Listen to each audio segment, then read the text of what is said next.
साथियों नमस्कार। साथियों, वैसे तो हमने आपको बहुत सी बात बता दिया गया है, प्रश्न बता दिया है, मेन प्रश्न अब हम आपको आगे बताएंगे। आप एक अर्धसैनिक बल थे और पैरामिलिट्री फोर्स थे, तो उसके बारे में आपको बताया जाएगा। और साथियों, आपका अपना channel RS Dahiya x home guard में स्वागत है। साथियों, बार बार बोलते बोलते ध्यान नहीं रहता, क्षमा चाहता हूँ। आपको ये कहना लास्ट में भूल जाता हूँ। सब्सक्राइब करिए, लाइक करिए, शेयर करिए, कमेंट करिए।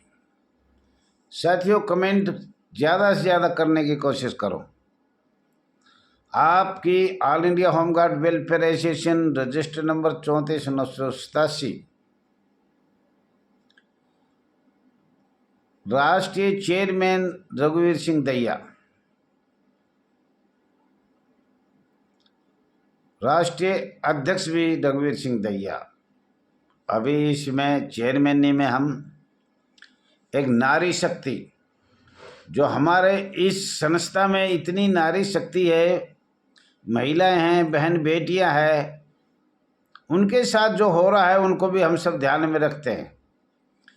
हमने माननीय प्रधानमंत्री मोदी जी से ये कहा है, कभी कभी तो जो होमगार्ड में नारी शक्ति है उनसे भी बात कर लिया करो। मन की बात सभी भारतवर्ष से हो रही है, लेकिन होमगार्ड जवानों या महिला जवानों से मन की बात माननीय प्रधानमंत्री आज तक नहीं किया है। और हम चाहते हैं हमारे दिल की बात, हम जो कुछ कहें, अगर हमारे साथ कितना दुर्व्यवहार, जिला कमांडेंट, इंस्पेक्टर, उप कमांडेंट, मंडलीय कमांडेंट, SSO तो अपने आप को ये समझता है जो बोल ले उसे, इन महिलाओं को इतना तंग करता है। SSO पैसा ले आओ, पैसा ले आओ, पैसा ले आओ, बस SSO के पास तो पैसा ले आओ भाई, मंडलीय कमांडेंट के पास बैठ जाएगा, पैसे ले आओ। और कमांडेंटों का काम ही यही है, क्या बार बार भर्ती करो, बार बार हर 3 साल में भर्ती करो, हर 6 महीने में रोटेशन करो, हर 1 साल में उसका किट जमा करवाओ। पैसे कमाने का तरीका सीखो। लेकिन भगवान देख रहा है, जो भी इस संस्था में रिश्वत ले रहे हैं, भ्रष्टाचारी कर रहे हैं और अपने बच्चों जैसे सम्मान देना इनको नहीं सीखा। ये सोचते हैं ये तो हमारे गुलाम हैं और गुलाम ही रहेंगे। हम इन किसी महिला जवान को, होमगार्ड जवान को कभी बुलाएं, कभी ना बुलाएं। और ऐसे 90% हैं, शायद 95 भी पहुंच गए। अभी देखो, मिर्जापुर उत्तर प्रदेश से, और ज़्यादा सिखों भ्रष्टाचारी की जितनी भी रिपोर्ट जा रही है, शायद मेरा समझ में अब उत्तर प्रदेश से राविंदर यादव खोज के निकाल रहा है। ये अधिकारी, जिला कमांडेंट, मंडलीय कमांडेंट, SSO जो अपने आप को, वैसे तो वो वैसे ही नौकर है सरकार के। सरकार एक कानून बनाएगी, जैसे पहले बनाया था कांग्रेस ने कि थोड़ा ऑपरेशन करवाओ। उन्होंने क्या करा, बगैर शादीशुदा का ऑपरेशन, 16 साल का भी, 18 साल का भी, 20 साल का भी, कहीं की शादी हो ना हो। तो इन्होंने तो होमगार्ड अधिकारियों को तो ऐसा मिल गया, अगर जो हम इसी पाकिस्तान से हो या अन्य कोई देश से हो जिसका कोई कानून नहीं है, ये भारत है, आज़ाद है, इसमें कानून बना हुआ है, ठीक है, हमारी एकता नहीं हुई, हम एकता के कारण पीछे रह गए।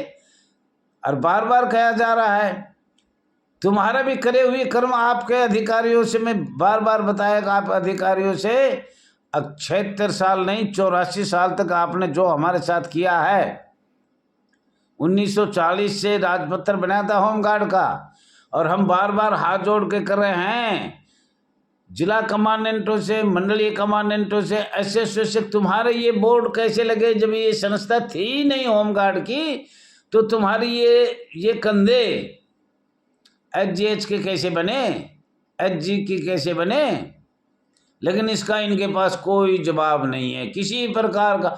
आप पूरे हिंदुस्तान में चले जाओ, चाहे वो उप कमांडेंट है, कमांडेंट है जिला का, चाहे मंडलीय कमांडेंट है, चाहे एसएस है, उनको खुद नहीं पता। अगबे हमारी संस्था पक्की है और हमारे ये एचजीएच कंधे पे लगे हुए हैं, हर अधिकारी के कंधे पे लगे हुए हैं, और जो वहाँ सिविल के ऑफिस में करते वो लगाए ना लगाए वो तो उनकी मर्जी है। दूसरा, एक अधिकारी, एक एसएसओ, एक मंडलीय कमांडेंट एक ही जगह, कभी बदली नहीं होगी उनकी, कभी भी उसी ऑफिस में जिसमें लगे थे उसी में ये पेंशन चले जाते हैं। 10 साल, 15 साल, 20 साल, 30 साल तक एक ही जगह रहते हैं। कभी आज तक हमने ये नहीं सुना इनकी बदली हो गई, कभी भी नहीं होगी। क्यों? मोटे पैसे कमाते हैं, पुलिस में जाते हैं, पुलिस राज्य की पुलिस है, वो हमारे ऊपर अधीन है, हमें उसके अंडर में है, केंद्र में है, आईपीएस अफसर है, ऊपर तक गृह मंत्रालय तक बैठे हुए हैं। हमारा आरके पुरम था, अब जयसिंह रोड आ गया प्रभाग। तो ऐसे करके पुलिस वालों ने तो एक खाने पीने का धंधा बना लिया।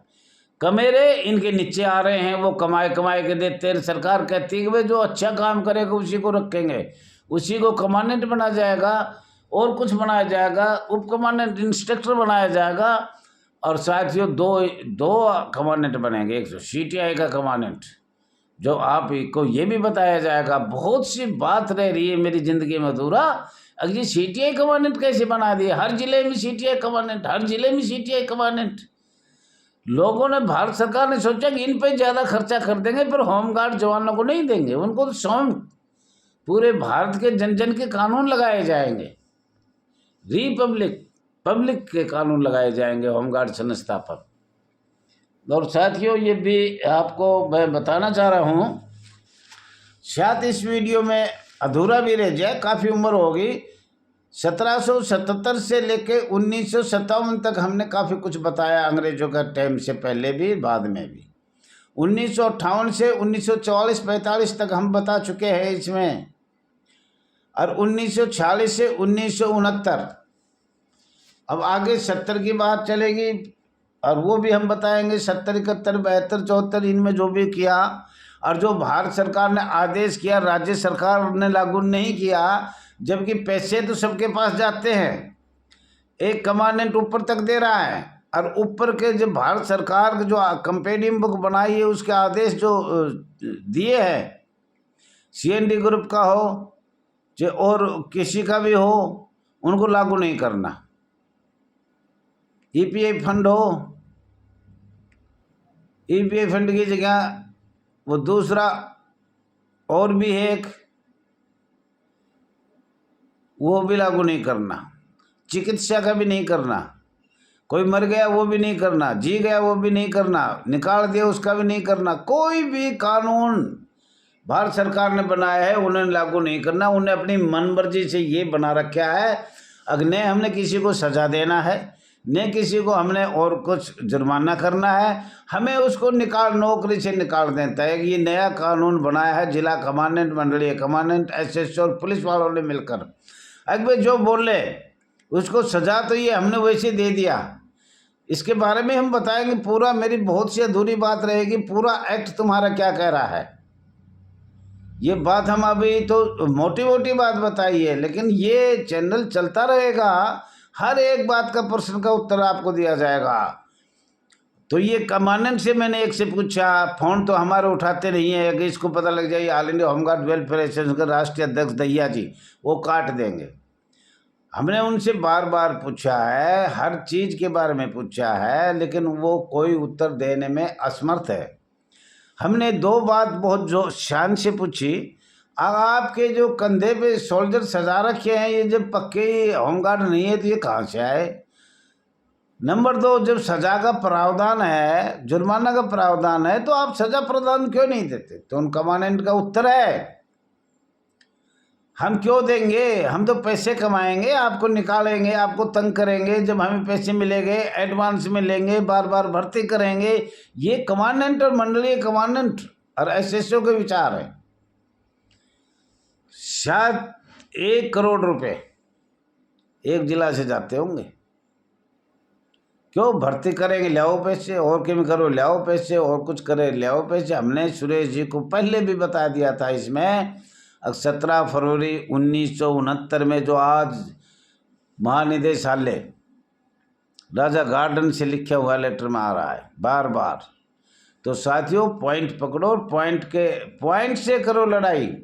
ऐसे मत लड़ो, उल्टा झुलटी मत करो, पॉइंट से लड़ो। इस सन में क्या हुआ, उस सन में क्या हुआ, उस सन में क्या हुआ। जब हम 1984 से पहले जाएंगे, 1940 से शुरू करो और पीछे से भी करो।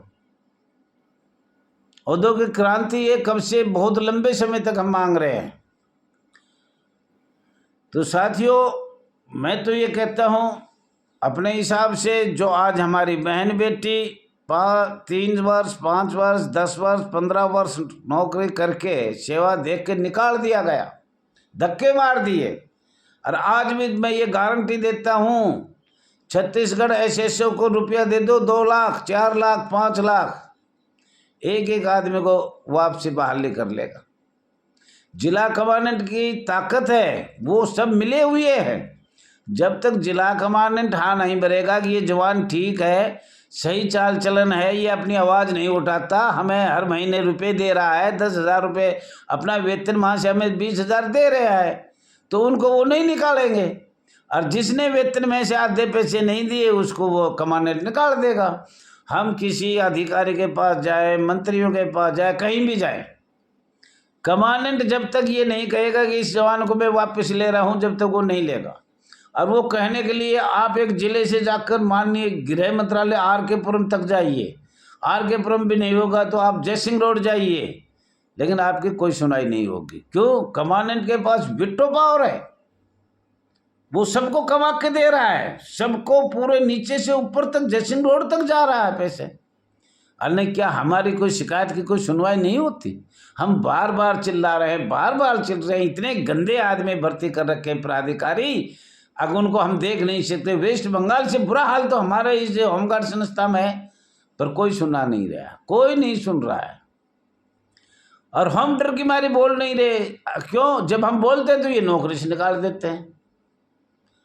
आज मजदूरी भी नहीं मिल रही और बोलने पर ये नौकरी से निकाल रहे हैं। आजकल ऐसे ही हम इस चैनल पे डालेंगे तो कोई ना कोई फेसबुक पे, ट्विटर पे और किसी चीज़ जैसे भी सरकार को अवगत तो कराए, अगर होमगार्ड संस्था में हो क्या रहा है। तो साथियों, आपसे मैं कह रहा हूँ, इन अधिकारियों को इतने गंदे हैं, इनको शर्म नहीं आती है, बिल्कुल भी कोई शर्म लिहाज नहीं। कभी भी किसी को, बहन बेटी को, जवान को कभी भी बुला सकते हैं, बगैर टाइम ड्यूटी लिया जाए। घर के नौकर बना रखे, निजी नौकर बना रखे हैं। थैंक यू साथियों, थैंक यू, थैंक यू।